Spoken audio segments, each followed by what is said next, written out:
All right, we now have joining us on the Sharks Audio Network. It is Craig Button with TSN. Craig, what's going on, man? How are you doing? Yeah, I'm doing good. Hope the same for you, Ted. In San Jose on this Tuesday, February 28th, broadcasting the Montreal Canadiens game in San Jose. So, you got two teams that, we're looking ahead to the draft, and obviously they're in rebuilding mode, certainly. So it'll make for an interesting game, some new faces and new places, and everybody wants to make a good first impression, right? So I think you'll see that from a few of the Sharks players, and certainly Dennis Gurianov, who comes over from the Stars, will want to do the same for the Montreal Canadiens. Well, you used the R word there, rebuild. Mike Grier was, I won't say hesitant, but he almost argued that it was a matter of semantics. Do you think what the Sharks are going through right now classifies as a rebuild? Well, when you have Logan Couture and you have Thomas Hertl and you look at Erik Karlsson and player, I mean, these are long-term contracts and long time San Jose Sharks. So unless you're going to start moving those players out, right? Unless you're going to start moving those players out, well then, to me, semantics, we can do the semantics game all we want. You're not building, you're rebuilding around them, right? You're not taking the building to the ground. The easiest thing to do is just take a wrecking ball and blow it all up, right? Yeah. But, obviously the Sharks need some renovations, and that's why, we can all debate whether it's a rebuild. I mean, they're trying to rebuild, but if it wasn't a rebuild, it would be what Chicago is, who did burn down the house. They did burn down the house. That's a build. That's tearing it down. I don't think the Sharks are doing that. I think they're trying to rebuild around some core players that have been really good players for this team for a long time. So then let me play devil's advocate. Then why not keep the 26-year-old Timo Meier going forward? And I'm not trying to undermine my GM. I'm just saying that that's the question. If you're trying to build around those pieces, why not keep the 26-year-old power forward? Yeah, what I would suggest is that, starting to look ahead, I have to think that Timo Meier was, with a $10 million qualifying offer, was probably not looking to stay in San Jose. Maybe let me reposition that. Was not giving strong indications that he was ready to sign in San Jose long-term. Mm-hmm. Right. So, that's something that Mike Grier and the management staff have to deal with. They know that better than me, so now you start to look at, okay, what's the market for a young Timo Meier? Right. And I think they got Shakir Mukhamadullin could play in the NHL right now, in my view, right now, right this second. Okay. He's a unique defenseman. You don't find these types of defensemen very often. He's big, he's strong, he's territorial, he's got good offensive abilities. I don't know where you find, I watched Brent Burns for a long time kind of develop and evolve. Brent Burns wasn't as developed at this stage as Shakir Mukhamadullin. Wow. Now, I'm not saying that Shakir is going to be as good as Brent Burns, but Brent was unique in his own way. I think Shakir. So when an opportunity comes along, you get a first-round draft pick, you get Shakir Mukhamadullin, Zetterlund's going to come in and he's going to help deeper down the lineup. Yeah, I do too. But so now you look at opportunities, and only Mike knows what the conversations were with Claude Lemieux on a contract extension. But sometimes you have to deal with reality, and you want to get to a place where you have teams. You want to get to a place where the opportunity is lesser. You got lots of teams chasing Timo Meier, and certainly rightfully so. And Mike Grier goes, well, this is a real good opportunity to strike while the irons are hot. I think Mike would be the first person to tell you that he has a lot of time for Timo, and as anybody does. But I think it's just about a different path right now for the San Jose Sharks. And would they be better with Timo? Yeah, they would be. But there's also a reality that kicks in as well. Yeah, and the timeline, and it's the whole thing that Grier alluded to is, we've got Erik Karlsson and Timo Meier having elite seasons, and we don't want to keep spinning the wheels. It's not like the Sharks are challenging for a playoff spot right now. Quite the contrary. They're playing hard, but, the standings don't lie is what I always go to when all is said and done. Let me ask you about the trade now in and of itself, because I know that your take was that New Jersey won, of which I don't take umbrage with that, but I will point to your specific language that said the Sharks didn't lose. You weren't one of those people playing that, easy hot take, rile up a fan base. But it's the kind of thing where I looked at it, it's like the Sharks weren't supposed to win this trade. Like, this is not to make them better today. It's to make them better years from now and hopefully build to that contending space. Is that a fair take for me to have, or am I being naive and hopeful, or, wishful thinking? No, it's not wishful thinking at all, Ted. I mean, I think it's very accurate. And, again, like we talk about win. So I don't think anybody can look at this trade and not say it's a win for the New Jersey Devils. Yeah. But as you pointed out, I also talked about the San Jose Sharks. They were in a very different place. So what they were trying to accomplish is a win for themselves. This isn't MMA where you're trying to take somebody to the mat and make them submit. We'll save that for me and you later tonight. Yeah, well, you're going to win because I'm not stepping into the ring. I know my limitations. But what I would say to that is, so it's a different win for the San Jose Sharks because they're in a different place. Mm-hmm. So you're right. I could probably frame it a little bit better. But what amazes me is the number of people, and I read it in things, and I got asked questions about, who have no idea who Shakir Mukhamadullin is. Right. Like they have and they want to critique the trade without even knowing the player. He's in my view, clear-cut top 3 defenseman, has the potential to be a top pair defenseman. I just talked about where he stands, right? That's a massive win for the San Jose Sharks for where they're at. And I don't want to diminish what they did by talking about the New Jersey Devils. The New Jersey Devils are about here and now and trying to make a real serious push.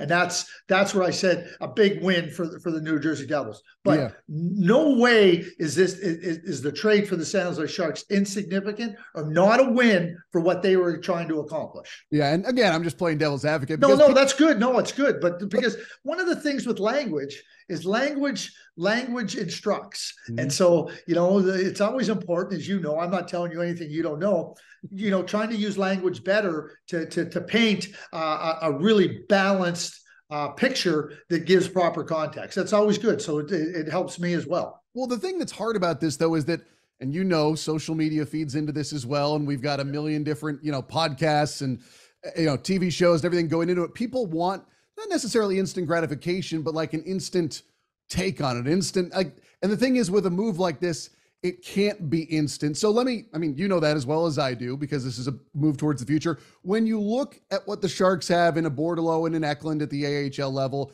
and you look at some of the players they're bringing in, and then a guy like Nico Sturm, do you think we have a clear picture of what the core will be for the Sharks moving forward? Or do you think it's too early to try and paint that because Mike Grier is still trying to position this as under his vision? I would say all of the above.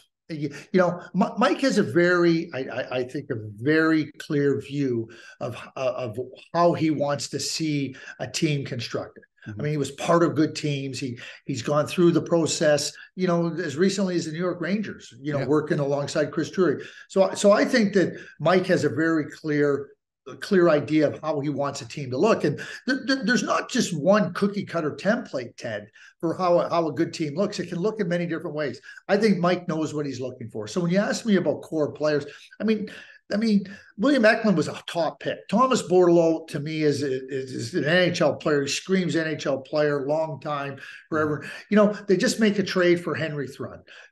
Henry Thrun comes over from the Anaheim Ducks. They have just a wealth of defensemen, and they drafted, I think, their first three of their first 4 picks last year were defensemen. So you start to look, okay, we don't have room at the inn for Henry. I think this is a pretty good move. He's an older player that's been a really good, solid player at Harvard University. He's got a really good chance to be a really solid player. Mm-hmm. Let's not forget that, Mario Ferraro, who's, had a star-crossed season this year, he's still a big part of this team, right? Not just Carlson, right? And so you start to talk about some of these younger players. You talk about Shakir Mukhamadullin, right? So, now you're starting to build. You have more picks. You're going to have a high pick. You're going to have another first-round draft pick. And now turning that in, we don't want to snap our fingers and have it happen sooner rather than later. It's not going to happen. But Thomas Bordelot and William Eklund were drafted a few years ago.